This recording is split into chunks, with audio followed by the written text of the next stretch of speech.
era digital ya, berbeda dengan era pada zaman dahulu. Kita nggak, mungkin Bu Desi pernah mengalami ya di fase itu ya, kita nggak punya gadget ya. Nggak punya Jadi gadget. kalau kita mau searching itu kita harus datang ke perpustakaan atau ya. iya, perpustakaan dulu. Warnet pun baru itu waktu itu Baru. ya. Jadi harus datang ke perpustakaan, kemudian baru di tahun 2000-an itu baru ada warnet. Nah, memang berbeda sekali. Kalau dulu kita terasa kita menyatu dengan keluarga gitu. Kalau di era gadget itu mulai ada perubahan paradigma. Jadi anak-anak lebih suka ke gadgetnya dibandingkan mereka suka berkumpul dengan orang tuanya. Orang tuanya pun suka dengan gadgetnya dibandingkan berkumpul dengan anak-anaknya. Jadi iya. di era digitalisasi saya kira tidak hanya anak yang perlu kita pelajari, tidak hanya anak yang perlu belajar di era ini, orang tua juga mesti belajar sama-sama dengan anak. Kenapa? Paradigmanya tadi gitu. Orang tua juga main gadget, anak juga main gadget. Jadi terpisah, anak main gadget, orang tua main gadget, nggak nyatu, nggak klop dia. Nah, apa langkah kita ke depan? Langkah kita ke depan adalah yuk kita satukan lagi orang tua dengan anak ini. Memang gadget kita butuhkan di zaman era sekarang ini. Jangan katakan bahwa gadget itu negatif, enggak. Banyak hal positif yang bisa kita ambil dari gadget. Jadi kalau Gen Z itu karena kemajuan teknologi sekarang ini pasti teknologi juga memberikan dampak negatif bagi kami, walaupun juga terdapat dampak negatifnya. Adapun dampak positif menurut saya sendiri itu kita bisa berkomunikasi sama teman-teman lainnya dengan lebih mudah.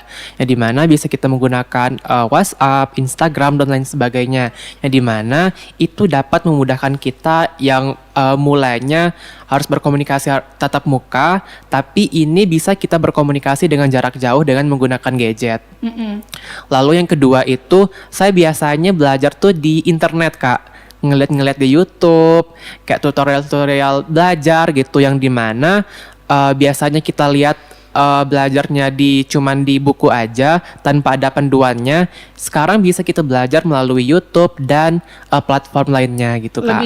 Ya, harapan kami dari dinas ya, karena kami sudah punya beberapa program juga untuk membantu masyarakat dalam hal pengasuhan, pola asuh anak-anak kita gitu kan. Kita punya Puspaga, mari manfaatkan layanan ini karena layanan ini gratis untuk masyarakat Kota Sungai Penuh. Di layanan ini kita punya psikolog. Jadi untuk orang tua yang terkendala dengan permasalahan keluarga, permasalahan anak-anaknya, boleh datang ke dinas kami untuk melakukan konseling ya, yang akan dipandu oleh psikolog langsung. Nanti akan dibantu untuk mencari jalan terbaik bagi anak-anak kita. Jadi bagi orang tua yang punya masalah jangan dipendam sendiri ya. Nah, sehingga nanti berdampak nggak baik bagi diri sendiri, berdampak nggak baik juga bagi anak-anak kita.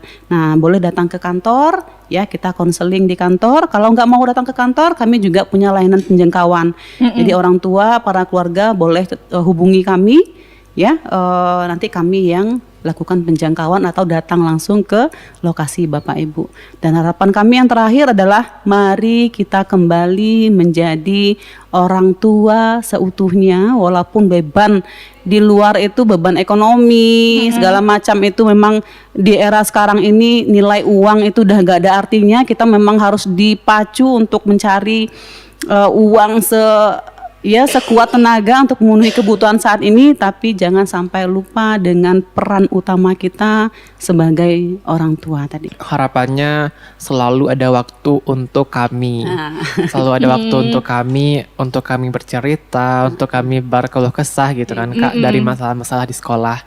Terus untuk teman-teman, baik itu teman-teman yang terkena kekerasan, teman-teman yang kena bullying, teman-teman harus semangat terlebih dahulu, semangat terus bahwasanya teman-teman itu tidak layak untuk mendapatkan hal kekerasan tersebut, dan juga teman-teman yang kena bully untuk jangan untuk membalasnya di masa depan gitu. Karena apa? Karena kitalah yang harus memutuskan rantai dari pembulian tersebut, bukan hanya secara verbal, fisik.